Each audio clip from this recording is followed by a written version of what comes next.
Hello and welcome, I'm Raziel, and so it's this week's review, and today we're talking about the Lokess for Wild West Exodus.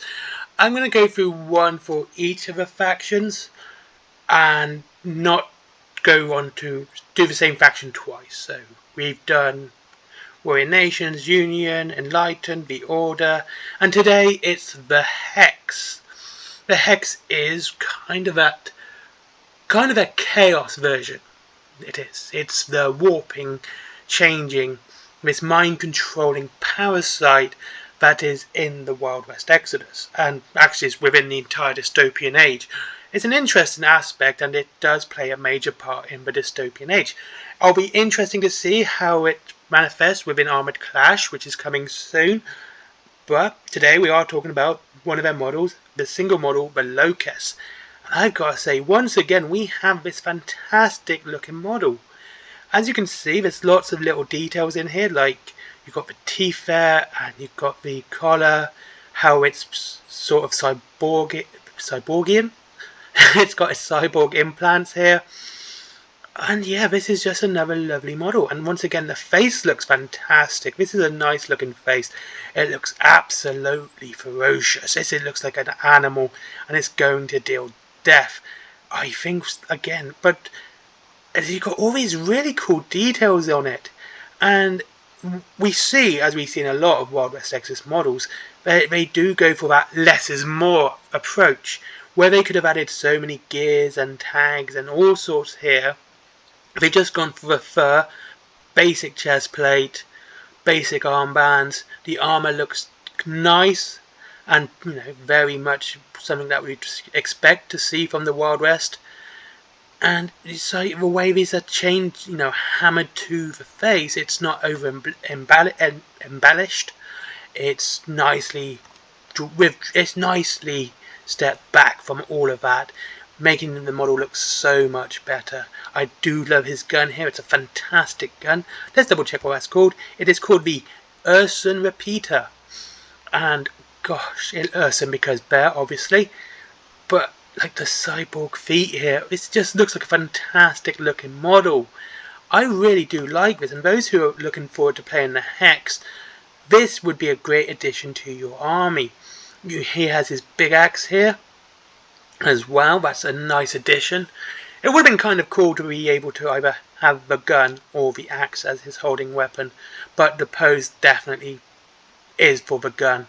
You can see he's bracing up. He's he's firing heavily, and that's actually kind of ironic when we get to the rules actually. And we have these tanks here which help him in his cyborgs and cybernetics, I should say. Yeah, this is just such a lovely model, and I think it does show a fantastic degree of sculpting, and you can see once again so much passion has been put into this model. I love like this little cyborg eye here. You can slightly see the actual sculpting of the retinal there. I was going to say retinue, which looks really nice. Nice little glowy dot of what is going through his body. The wire is just one wire, not several different cables. Once again, showing a very nice bit of simplicity within the model. It just looks fantastic. I do think this is a nice model, and it would look, like I said, it would look very good in your Hex army, in your Hex posse, or whatever you want to call it. He would be a fine addition. He's actually quite a large model too, and at £20, it's kind of weird to know that this model, and as big as it is, and it is quite large, it's only a £20 model. I've got to say, War Cradle's always great for bargains. They are one of the best bargains for their single miniatures. There's posse boxes around about £40 to £45, and you do get a lot of resin, and you do get basically named characters, but where War Cradle hits the nose on quality, and it is always these single models. They look fantastic, and they always look good.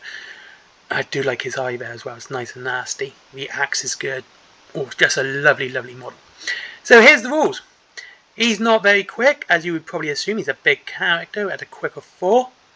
He is not very good at shooting, which actually makes sense. He is just an animal. He's not, he's not enhanced in his intelligence. He's just an animal. So aiming isn't going to be a big thing for him. But when you have a rate of 3, a 6 plus, a 6 plus on a D10, by the way, so you've got a 40% chance of hitting, you're gonna probably hit at least once with this -1 brutal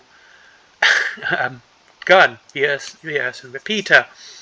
The Heavy Tribal Axe, where he hits on a 4 plus, because his fight is 4, again, absolutely makes sense. -2 piercing and it's fatal. And he gets one hit with it again, because we'll get back to this in a minute, by the way. Again, showing that he's more of a tank and a bruiser rather than a fast melee attacker. A grit of 7, he is hard to kill, a 3 plus. So even with one of the best, let's say you're fighting another one in a tournament or something, it's going to be a, let's have a look, grit 5 plus sort of say. Absolutely fantastic. Great one. Now, durable. This unit may ignore the first point of piercing from an attack, unless it has a brutal blast or torrent quality. So it's going to be really hard to drop this too down too much. He's going to always have a really, really good grit save there, which is brilliant. Frenzy. Each critical success this model rolls, basically a 10, every time he rolls a 10. This model rolls during a fight check. This model may make an additional attack. As a free strike action for free, this model may make an additional attack. As a special action, if the action had the special quality, even though not normally permitted, this additional attack is still subject to frenzy. So he still gets his frenzy rule as well, which is really cool. So like, if you're really lucky, right, you go roll a 10 on his first attack, and then you roll another 10, and another 10. This guy can just amp up attacks constantly, so absolutely fantastic. He's indomitable, so once per round, when the unit is declared as an initial attack of a target, the unit can take a mind check with a modifier equal to the round number. So 3. If it's round 3, it's a -3. If a check is passed, this unit removes a single condition that has already been applied to it at a time. So something like hardness, stunned, hunkered, but I think monstrous don't actually get to be hunkered, but that's sort of the thing we're talking about here. And like I said, this is an absolutely lovely model, front and back. He looks great. He looks absolutely fierce and devastating. His gun looks fantastic. He has some great rules attached to him. This is one thing I've always seen about Wild West Exodus. It's actually really well balanced. Where I can say a rule is really good, you're going to find many models in every other faction which are going to be just as good against it as he is against them. It's a very well balanced game, and like I said, the models are great, the rules are great, and at £20 you can hardly say anything about this other than good things.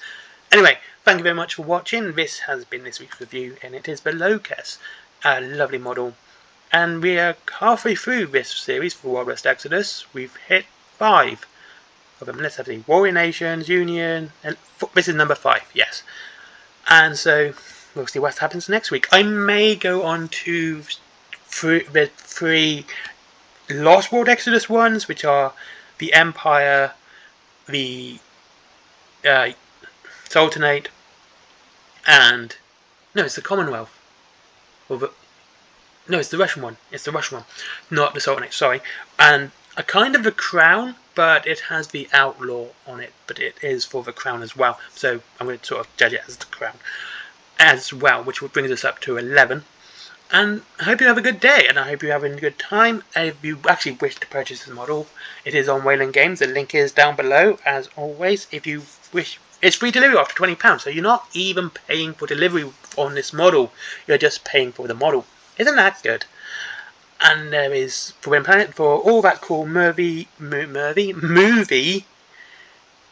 and games, merchandise, comic stuff, comics, books, all that really cool stuff. There is my merchandise, t-shirts, cups, and notebooks, and all sorts of stuff in there as well. All the artwork's mine, by the way. There is also my comic as well, written and drawn by me. This is an anthology one down below. I've got to really put that other one up. And there is Skyforge don't forget to give that guy a click, especially if you like Pokemon cards. I do not get a penny from him. And finally, there is my Patreon, because business. Bye bye.